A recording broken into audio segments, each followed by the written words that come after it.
Hi guys. So today is going to be a little bit different. I am going to do a dramatic reading of a story that I found on Reddit. It's going to be kind of long. Sit back, grab a blanket, cover up, get cozy. Hopefully I don't stumble too much because I feel like I'm going to suck at reading this. This is the story of the stretched people of Appalachia.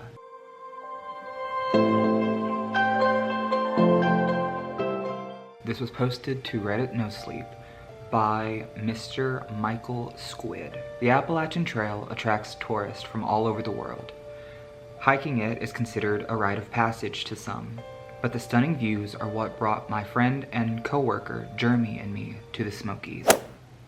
Oh, I didn't realize it was in the Smokies. I'm in the Smokies.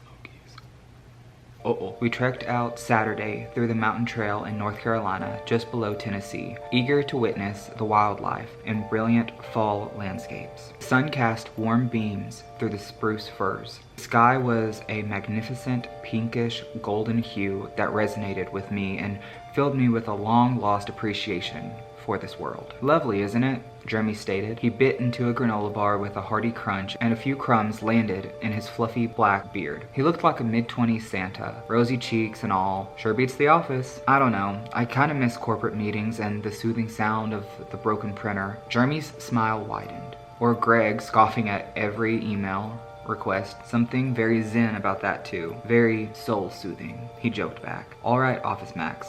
Let's hit the trail. The September chill was invigorating. Although it was a bit colder than I had dressed for, I pulled up the hood on my jacket and followed Jeremy's lead. A bit surprised at seeing my stocky friend hiking up the incline so effortlessly.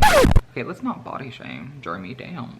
This was the first time we'd done anything together aside from knocking back beers over pool games or the occasional meal out. He married young and usually reserved day trips like these for his wife. She was out west with her family this time, and I was happy to oblige his offer. Twigs cracked beneath my boots as I followed Jeremy. The trees were brilliant gradients of orange, yellow, and green. Basswoods, dogwoods, and magnolias popped in a vibrant patchwork panorama. It was truly breathtaking, and I appreciated Jeremy inviting me along on the nature walk. But then, an hour in, Jeremy decided to stray from the plotted path. We'd rounded a few narrow dirt paths to reach an overhang where Jeremy wanted to take a photo.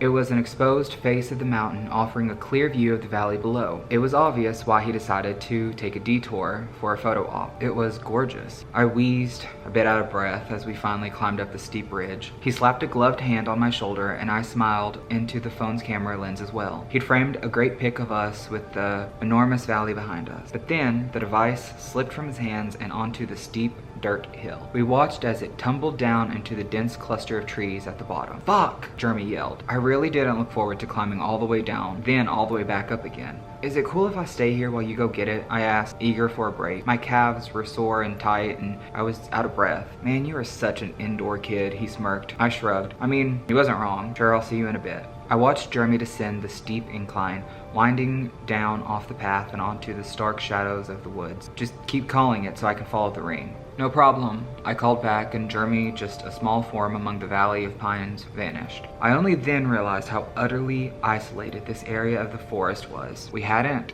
come across another hiker in over 45 minutes, and I gathered our little detour from the main trail must have taken longer than I thought. Aside from the rustling of the leaves and the occasional creaking of swaying branches, it was quiet. A loud snapping sound echoed up from the basin, a tree branch, more than likely. I dialed Jeremy's number, and soon after I heard a very faint ringtone. The phone must have tumbled farther than I realized. I shook my head, well aware his screen was likely shattered, and he'd be using mine for photos the rest of the hike. I heard the ring continue for a bit, and then stopped as it went to voicemail. See it? I yelled down the side of the steep incline. The cold air was starting to numb my cheeks. Winter was on its way. No response from Jeremy. I redialed, then listened to the faint ringing from the deep woods below. When it finally went to voicemail once again, I felt a bit anxious. Jeremy, I yelled down. A woodpecker's rapid knocking carried over the valley from some unseen tree, but no other sound at all. Jeremy, you okay? I shouted down. Only the rattling groans of the trees and the occasional cracking of branches was heard from the below. I decided to go check on him. Hiking down the decline was easy, but I was well aware that the climb back up was waiting. I was careful not to slip as I left the trail and edged my way down into the thick wooded valley where Jeremy had vanished.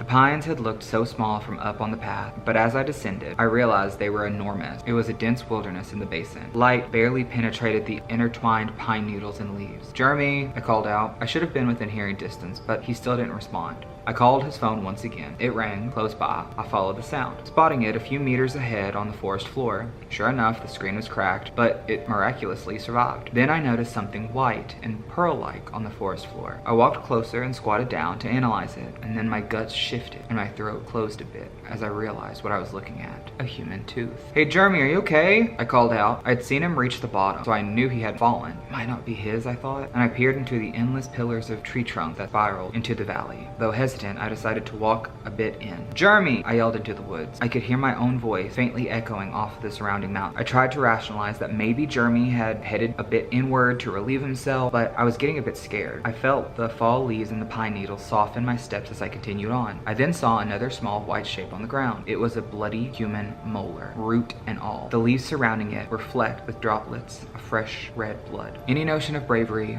was quickly abandoned due to the fact that those teeth had landed here recently. I needed to get out of the woods and call the police. I turned back and headed towards the wood's edge in a brisk walk, wishing it was closer. I was a good 30 meters in and I quickened my pace to a brisk jog. I felt a wave of relief whenever I saw his hand wrap around a tree ahead. "Jeremy!" I yelled out, but my jog slowed to a stop and my insides went cold. The hand wasn't as far away as I thought it was. Its size had created an optical illusion of sort. It wasn't Jeremy. It had long white fingers and bulbous knuckles and looked distorted, as if a normal human hand had been elongated, somehow stretched out to become twice the length. Worry melted into horror as a large, strange head peeked out from the other side of the thick tree. It was horrible. A mess of pale, saggy flesh that hung loosely in an enormous, stretched skull. An exaggerated grin that split the face in two was filled with little pointed nubs of teeth, glistening red. There was no visible nose amidst the foils of bunched flesh under the eyes, which were the worst feature by far. The eyes were perfectly spherical, white or glossy and wet. They stared at me with eagerness, the way an animal stares at its food. I froze, unable to peel my gaze away from the hideous face that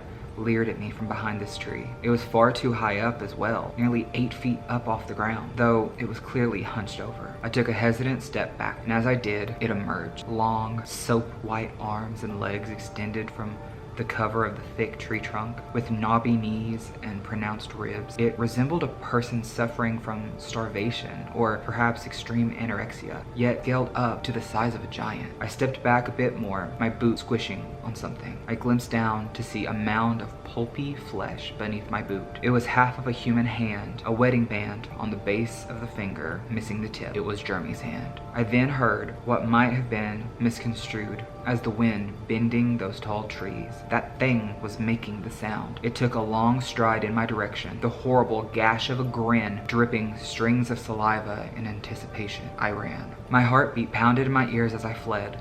Adrenaline pumped through me as I ran deeper into the dense woods, away from the horrific giant. Wisp of ragged branches scratched my face and snagged my jeans.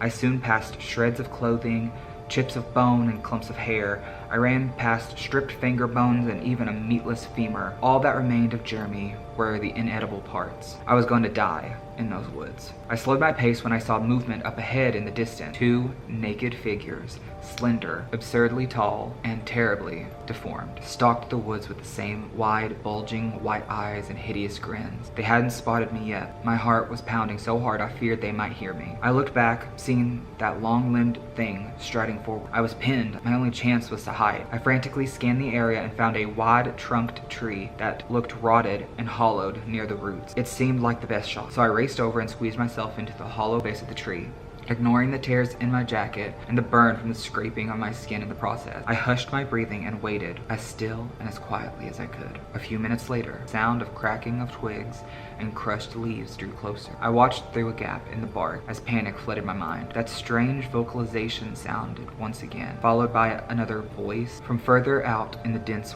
forest. They were communicating. A few other rattlings, throaty sounds were made before I heard the sound of footsteps continue on, getting quieter and quieter as they continued on into the woods. I breathed out in relief, but then the view of the woods was blocked by a long, horrific face. One of those things had leaned down to look into the open gap and was now staring directly at me. Just a foot away, It was enormous, twice the height of my own head. Those milky white eyes stared at me, and I was sure these were my final moments. The dripping smile of that creature quivered, and it cocked its head slightly to the side. After a few seconds of reeling from the horror of its presence, I understood. It wasn't seeing me at all. It was blind. Its breath was rotten and gamey. It wheezed through those small, sharp teeth and stared at me with those unseeing eyes for a few minutes, but it eventually stood, vanished from my view. I then listened to the leaves rustle as it walked away, off to some other section of the vast forest. I stayed in that hollowed tree trunk for maybe an hour before I finally braved peeking out. They were gone. I was cautious to make little noise as I backtracked as best as I could. I feared I'd lost my way and was heading deeper still towards those enormous things, but the mountainside soon became visible through the leaves. I gotten back to the area that I had found Jeremy's detached, mangled hand, but it was gone. The cell phone was too, as well as the teeth. Nothing remained of my friend. I climbed out of the valley and began my return, all the while making calls to the park rangers and local police. By the time I'd made it back to my car, it was surrounded by patrol cars, as well as an ambulance. Officers, rangers, and paramedics were milling about, and they all were eager to question me. I explained the events that had transpired. The police were skeptical, as were the paramedics and rangers, but one weathered older park ranger named Bob took me aside after the statements were made. Bob looked at me with remorse. He then looked out into the sea of trees and spoke. My grandfather told me of a folk tale when I was a child, one that terrified me, one that he swore was real. The story of the stretched people of Appalachia. It was an old tale of a family that fell into a cave and were trapped ages ago. Incest and evolution kept them going. The kids with the longest limbs were kept alive, the others used for food. Evolution in the cave took their sight, but selective breeding heightened their stature, bit by bit, each following generation. I wished it to be just a scary story to keep the kids in line. I never wanted to believe him when he said he saw one in his youth from the mouth of a hidden cave. I never wanted to believe that they were real. And then Bob's eyes grew wide, and his voice quivered with fear as he continued, or that they could ever grow tall enough to get out. Isn't that a fucking good story? I'm sorry, but y'all, like, that was so good. Oh my God. Thank you for watching, and I love you guys, and be careful of the stretched people of Appalachia.